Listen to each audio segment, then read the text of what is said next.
Hello and welcome to the channel. It is no longer news that flood is ravaging most states in the country. You need to see or hear about it to actually feel the impact and the immeasurable pain this has caused most Nigerians.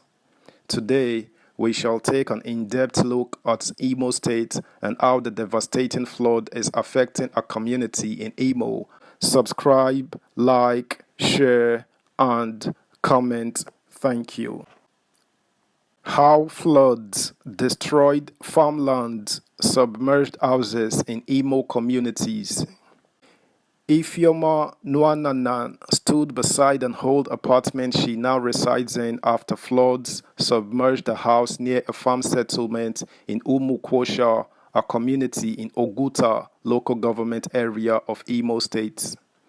Earlier in September, she had left her house for a burial of a relative in a neighboring community, only to return to a house submerged in waters. Water covered everywhere, my farmland, house, and properties, she told Premium Times in a low voice, struggling to hold back tears.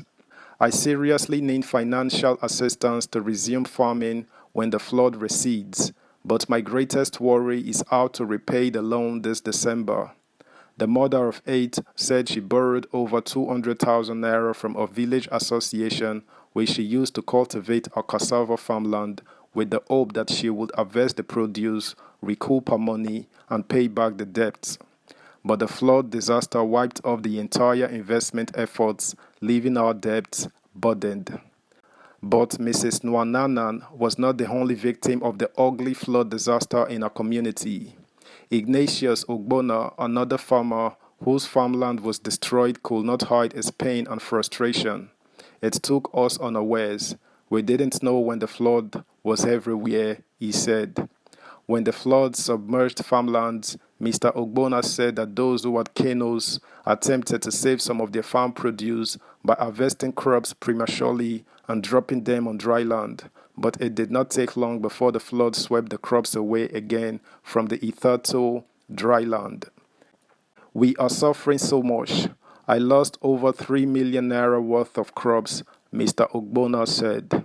For now, we don't have food. We can cultivate in November if the floods recede completely, but to cultivate again, we need maybe a loan to revive our farming.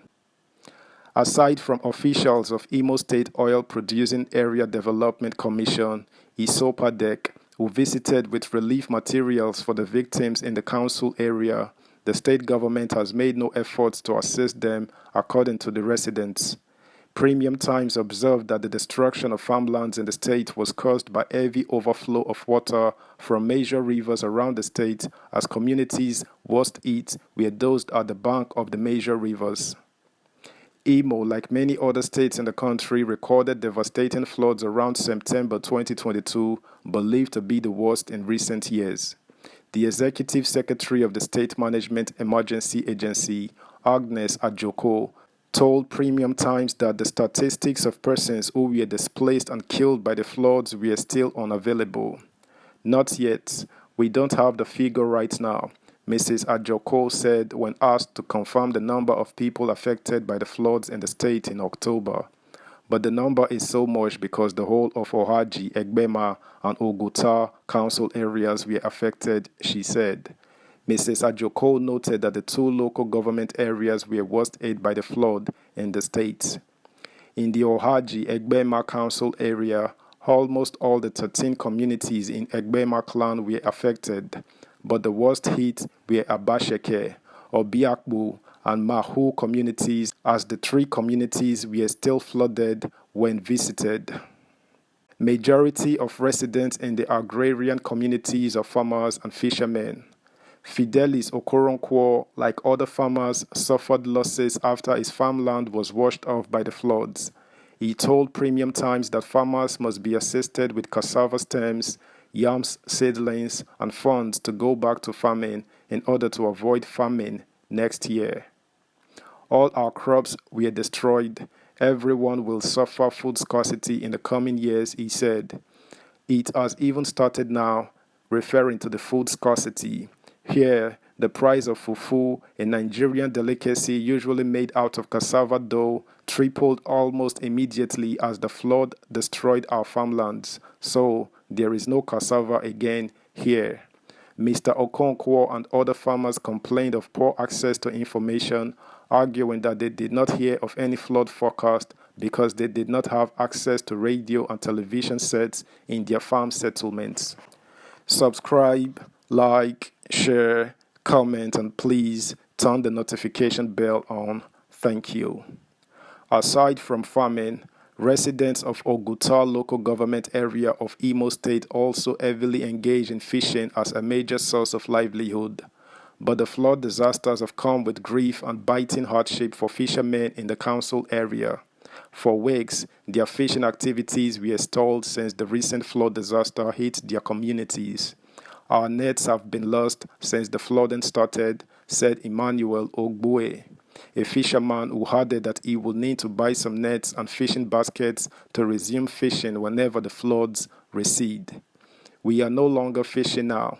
It is only when the flood goes down that you can catch any fish.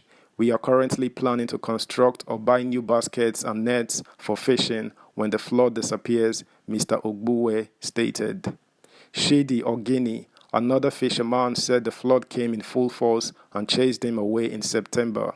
I ran away and the nets and the trapped fishes were swept away by the floods, he said. In Ohaji, Egbema, another local government area in Imo State, about 16 agrarian communities were submerged by the floods. The floods destroyed a lot of people's farmlands. It was a colossal destruction. Happiness Nwaga, a farmer in Abacheke, said, people who don't have cassava stems and yam seedlings are currently hopeless. I can even buy it if I see, but they are all destroyed by the floods in our place, she said. Apart from a few relief materials from a member of the House of Representatives, the government was yet to offer any assistance to the farmers, she said. The traditional ruler of the community, Bright Ikeji, told Premium Times that about 5,000 people were displaced in the community. However, most of them joined their relatives in other communities. The floods came in and devastated the whole place. It has been terrible and massive. The floods overtook the entire community, he said. Our people farm a lot. All our farmlands were submerged and damaged. There will be hunger seriously this year and coming years. When the monarch began hearing forecasts on radio earlier this year, indicating that there would be flood, he sent town criers to Okada, a farm settlement where most of the farmers stay for their farming activities. Many of the farmers heeded the warning and relocated to dry lands in the community before the floods came, he said. That's the news, guys. Bye.